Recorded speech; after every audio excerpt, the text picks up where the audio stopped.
మిత్రులందరూ కూడా తెలంగాణ రక్షణ సేనలో చేరికల కార్యక్రమం కూడా ఇవాళ మైబాద్ గడ్డ పైన జరగడం జరిగింది. చాలా సంతోషం. ఇది తొలి సమావేశంగా మానుకోటలో జరుగుతున్నటువంటి సమావేశం. ఈ సమావేశం ముఖ్య ఉద్దేశం కూడా తెలంగాణ రక్షణ సేన సంబంధించినటువంటి పార్టీ విస్తరణలో భాగంగా జెండా గద్దెల ఆవిష్కరణ కార్యక్రమం అనేటువంటిది మా నాయకురాలు తాల్పాటు చేయడం జరిగింది.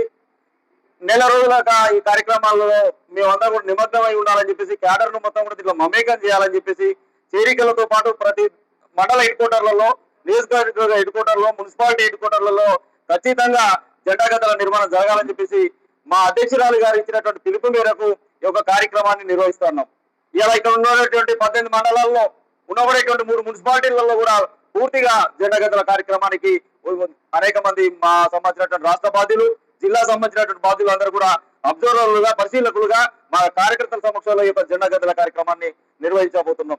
ఇలా తెలంగాణ రక్షణ సేనను ప్రతి గ్రామాన పటిష్టవంతం చేయడం కోసం ఇలా నడుము బిగించి మేమందరం కూడా పనిచేయబోతా ఉన్నాం. మా సంబంధించినటువంటి పార్టీ పటిష్టత అనేటువంటిది మా యొక్క విధానాలు ఏ విధంగా ఉంటాయో ఆ విధానాల పరంగానే పార్టీ పటిష్టత అనేటువంటి ఉంటుంది. నాడు ఎన్టీ రామారావు గారు ఏదైతే ఒక 3 అంశాలను తీసుకొని ఆ రోజు వాళ్ళు జనంలోకి రావడం జరిగింది. గూడు నీరు అనేటువంటి అంశాన్ని తీసుకొని వచ్చిండ్రు. తర్వాత కేసీఆర్ గారు నీళ్లు, నిధులు, నియామకాలు అనేటువంటి కొన్ని కాల్స్తోని బయటికి రావడం జరిగింది.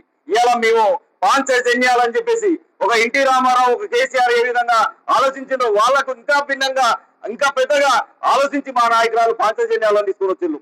ఇలా ఈ పాంచజన్యాల్లో ప్రజలకు అణిగడిపోవడానికి, పూర్తిగా ప్రజలు అప్పుల పాలయటానికి, అప్పుల ఊగిలో కూరుకోవడానికి కారణమైనటువంటి ఒక విద్య.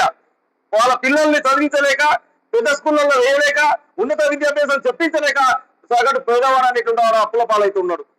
వైద్యం అనేటువంటిది కూడా అంతే. ఇంట్లో ఒక యజమానికి కనుక ఏమైనా ఇబ్బంది అయితే ఆ ఇంట్లో ఒక 10 లక్షలు 20 లక్షలు తాకిడి తగిలితే ఆ మొత్తం కూడా అప్పుల ఊపిలో కూడిపోతున్నారు. కాబట్టి ఉచిత విద్య అనేటువంటి దాన్ని, ఉచిత వైద్యం అనేటువంటి దాన్ని కనుక ఈ ప్రజలకు ఇస్తే ప్రజలే పొదుపు పరంగా ముందుకు పోతారు, వాళ్ళు ఆర్థికంగా పురోగమిస్తారని చెప్పేసి ఆలోచించినటువంటి గొప్ప నాయకురాలు మా నాయకురాలు.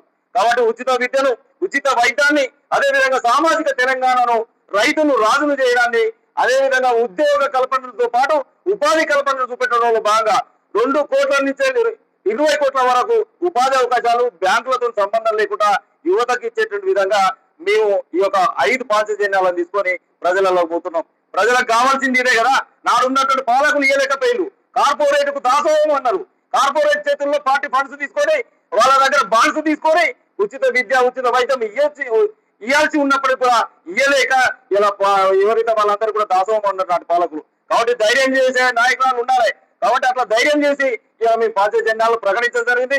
ఈ పాంచజన్యాలు ప్రజల్లోకి పోయి మా పార్టీ పటిష్టత అనేటువంటి కూడా జరుగుతుంది. తమిళనాడులో టీవీకే ఏ విధంగా అద్భుతాలు సృష్టించి ఇలా అధికారంలోకి వచ్చిందో అదే స్థాయిలో రేపు తెలంగాణ రక్షణ సేన అనేటువంటిది కూడా అధికారంలోకి వస్తుంది. ఇలా మానుకోట జిల్లా చాలా రూరల్ జిల్లా, కంప్లీట్ ట్రైబల్ సంబంధించినటువంటి జనాభా, ఎస్టీ సంబంధించినటువంటి మిత్రులు, లంబాడ సంబంధించినటువంటి సామాజిక వర్గాలు, గిరిజన సామాజిక వర్గాలు ఇక్కడ ఉన్నటువంటి జిల్లా. ఇక్కడ కుటుంబ మహమ్మారి కూడా పెట్టేగిపోయి 25-30 సంవత్సరాలు ఉన్నటువంటి మహిళల మెడలో ఉన్నటువంటి పసుపుతాలు రేగిపోతుంటే కూడా ఈ రాష్ట్ర ప్రభుత్వం ఇంకా చర్యలు తీసుకుంటలేదు. కాబట్టి వాళ్ళకు ఉపాధి కల్పించాల్సినటువంటి అవసరం ఉన్నది. ఇలా ఈ ప్రాంతంలో ఉన్నటువంటి మురళీ నాయక్ కావచ్చు, శంకర్ నాయక్ కావచ్చు, ఈ ప్రాంతంలో ఉన్న రవీంద్రరావు కావచ్చు, ఇప్పటి వరకు ఇక్కడ మీరు ఒక ప్రతిపక్ష పాత్ర కూడా పోషించట్లేదు అనేటువంటి విషయాన్ని గుర్తుపెట్టుకోవాలి. ఇవాళ ఈ గిరిజన ప్రాంతంలో పౌర భూముల సంఖ్య ఎక్కువ ఉన్నది. అడవులు ఎన్ఓసీసీ ఇస్తలేరు, కనీసం పట్టాలు చేస్తలేరు, పాస్ పుస్తకాలు ఇచ్చుకోవట్లేవు. వీటిపైన ఒక్కరు మాట్లాడేటువంటి వాళ్ళు లేరు, ఒక్కరు స్పందించేటువంటి వాళ్ళు లేరు. కాబట్టి మొత్తం కూడా జిల్లా మొత్తం కూడా కలియ తిరుగుతాం. మీరు చేసినటువంటి దౌర్భాగ్య పనులన్నీ కూడా ప్రజలకు చెప్తాం, మిమ్మల్ని ప్రజలలో ఎండగడతామని చెప్పేసి కూడా ఈ సందర్భంగా ఇక్కడ ఉన్నటువంటి నాయకులను కూడా హెచ్చరిస్తూ ముగిస్తా ఉన్నాం. జై తెలంగాణ.